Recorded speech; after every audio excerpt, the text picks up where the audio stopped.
Assalamualaikum warahmatullahi wabarakatuh. Rahayu. Hari ini saya akan menyampaikan judul awal mula terjadinya prosesi mitoni.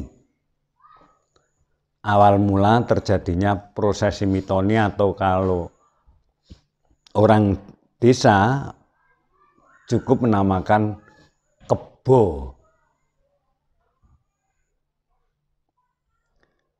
Prosesi mitoni sebenarnya sudah dilaksanakan sejak Kerajaan Kediri pada zaman pemerintahan Sang Prabu Jayabaya. Walaupun diawali sejak dulu, sampai sekarang prosesi mitoni itu masih eksis dilaksanakan oleh warga masyarakat pedesaan. Karena prosesi tersebut seumur hidup hanya satu kali. Seumur hidup hanya satu kali.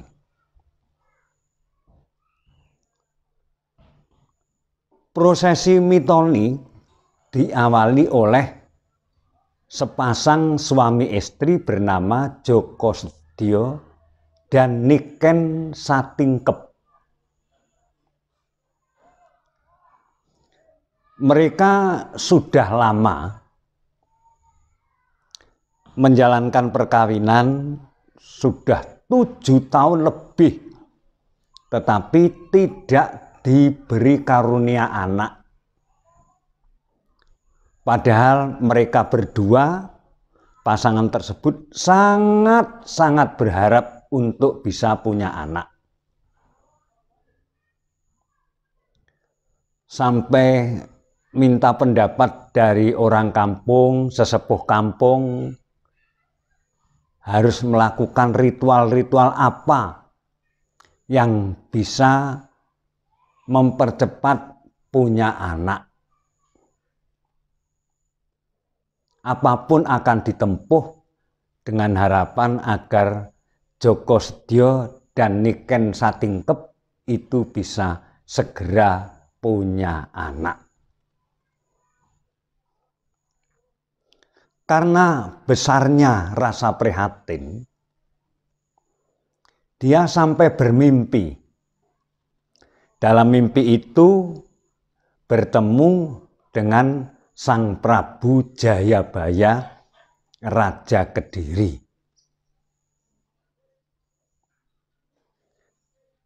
Berulang kali, sampai hampir 5 kali lebih, dia setiap bermimpi ketemu dengan Sang Prabu Jayabaya.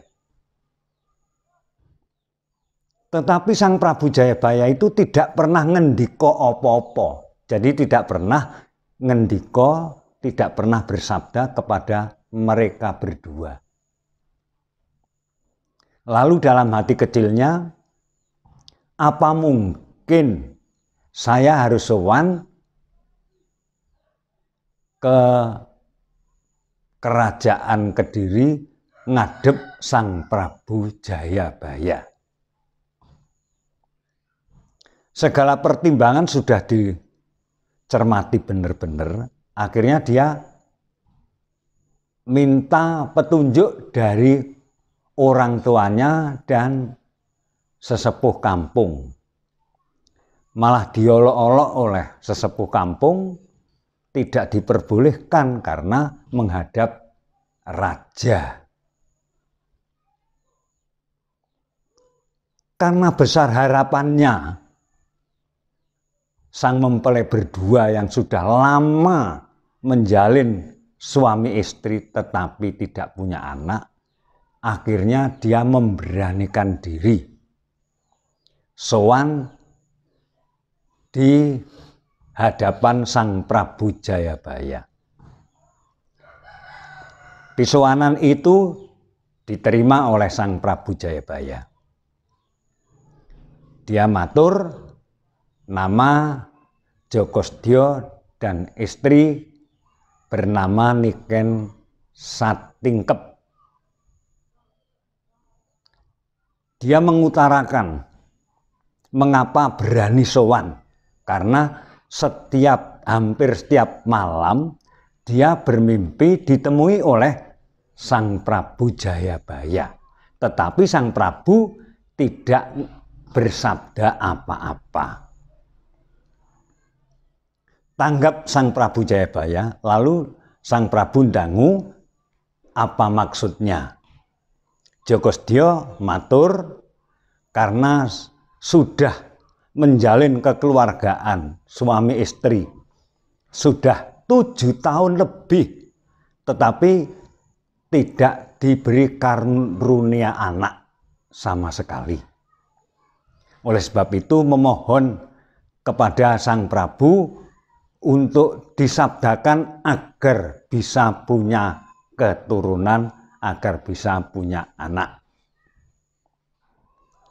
Sang Prabu Jayabaya terketuk penggalihnya lalu bersabda agar menyediakan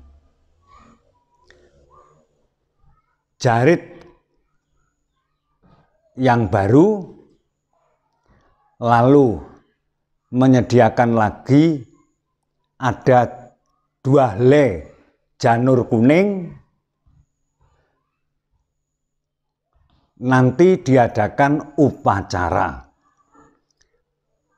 Kamu berdua harus mandi wuwung, adus wuwung kalau Jawa, dengan tirta narmada, artinya dari sumber mata air yang benar-benar jernih untuk mencampuri air yang sudah ada di rumah. Dimasukkan dalam jembangan kalau tempo dulu. Lalu Jokosdya dan Retno Satingkep harus menyediakan itu. Siwur itu untuk mandinya nanti. Lalu membuat kelapa gading. Kelapa gading itu digambari Kamajaya dan Kamaratih.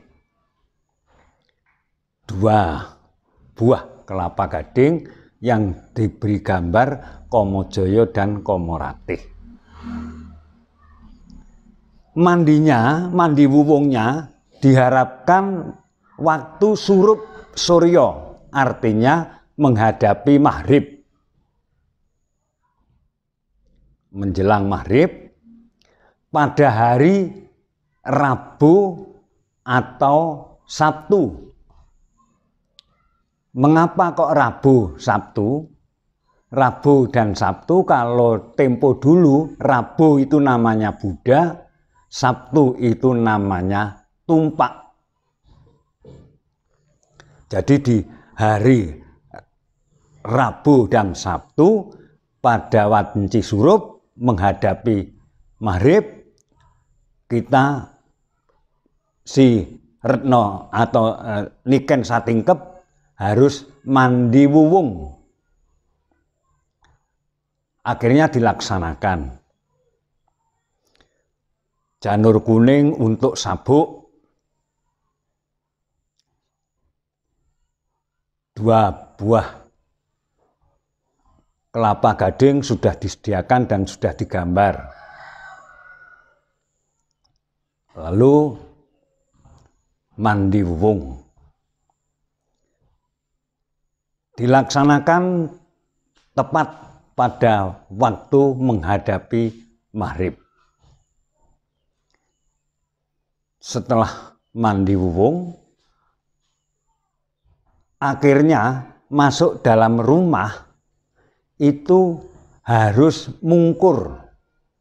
7 langkah mungkur, tidak menghadap ke depan tapi mungkur, setelah 7 langkah bebas berjalan biasa dan tidak boleh mengatakan apa-apa.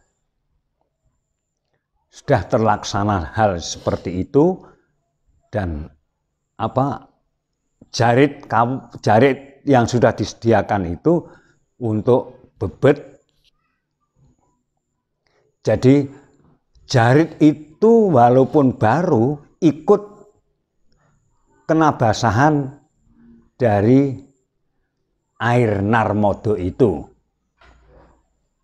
Jadi kena basahan karena di bawah mandi. Setelah itu terus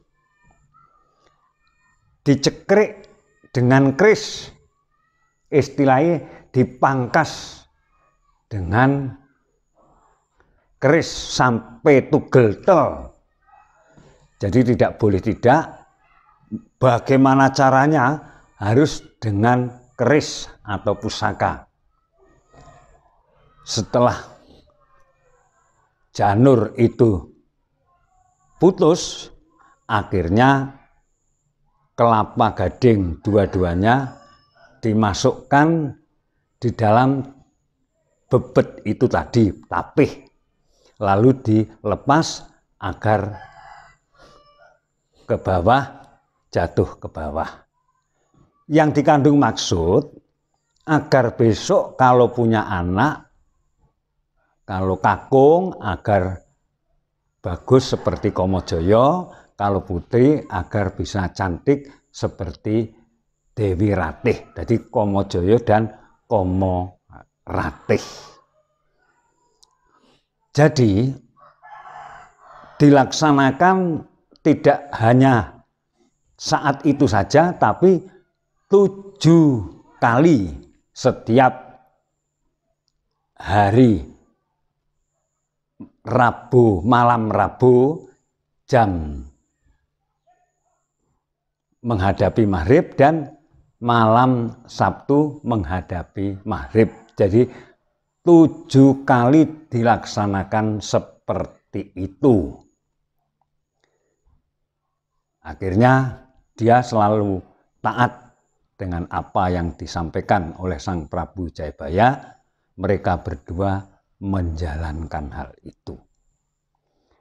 Tidak lama kemudian mereka berdua berhasil bahwa Niken Satingkep akhirnya punya anak, lahir laki-laki bagus seperti Komojoyo. Istilahnya untuk masa depan sejarah dari Djoko Sedhio dan Niken Satingkep bisa terlaksana. Jadi yang tadinya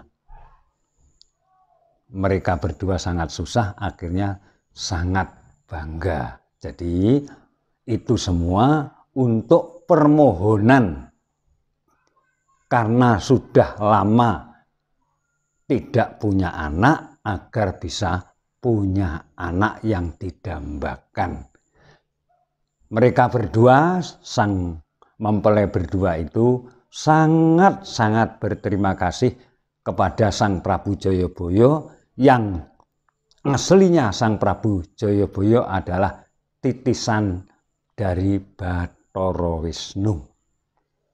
Semoga hal ini bisa diterima oleh para pandemen, dan untuk yang belum punya anak dan sangat mendambakan, siapa tahu kalau kita menjalankan ritual yang seperti disampaikan oleh Sang Prabu Jayabaya, yaitu menyediakan ada kelapa gading yang sudah digambari Komojoyo dan Komo Ratih, jarit untuk bebet, janur kuning 2 helai, keris pusaka untuk memutus janur kuning itu, dan nantinya kalau sudah rampung daripada upacara itu, kelapa gading itu lalu dipecah. Artinya apa yang sudah menjadi beban perasaannya sudah terjawab, sudah bisa pecah, apa yang menjadi tujuannya sudah terlahir. Begitu yang saya sampaikan, semoga hal ini bisa diambil hikmah, syukur bagi sewu untuk para yang belum punya anak, belum punya keturunan. Coba hal ini dilaksanakan sampai 7 kali di hari malam Rabu dan hari malam Sabtu. Jadi itu satu pasang, Rabu dan Sabtu itu satu pasang. Jadi 7 kali pasangan itu, Rabu dan malam Sabtu. Semoga nanti akan bisa berhasil. Kiranya hanya itu yang bisa saya sampaikan. Salah minta maaf yang setulus-tulusnya. Billahi taufiq wal hidayah. Wassalamualaikum warahmatullahi wabarakatuh. Nuwun rahayu.